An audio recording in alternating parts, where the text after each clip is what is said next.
High, welcome back to a new mini blog. আমি উষা, আর এই পুচিটাকে তো চিনতেই পারছো।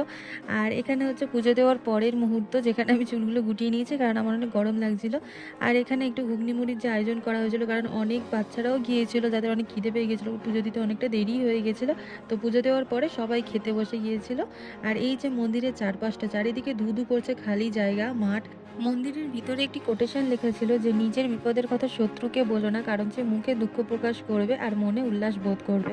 এটি রবীন্দ্রনাথ ঠাকুরের লেখা একটি বাণী, এই কথাটি কিন্তু সত্যিই বাস্তব। তারপরে আমাদের ঘরে ফেরার সময় হয়ে গিয়েছিল। এখানে আমি একটা আইসক্রিম কিনেছিলাম। এখানে ঘরে ফেরা বলতে কিন্তু পুজো দিয়ে আমরা আবার মামার বাড়িতেই ফিরছিলাম। আর যখন আমরা ফিরছিলাম তখন প্রায় বিকেল বিকেল হয়ে গিয়েছিল, আর চারপাশটা দেখতে অনেক সুন্দর লাগছিল। এগুলোই হচ্ছে গ্রামের সৌন্দর্য। আর রাত্রেবেলা এখানে মামা বাতাসাগুলো প্যাক করছিল, প্রসাদগুলো যেগুলো প্যাক করছিল সবার বাড়িতে বাড়িতে দেবে বলে। আজকে মিনি ব্লগটা এতটাই, দেখা হচ্ছে নেক্সট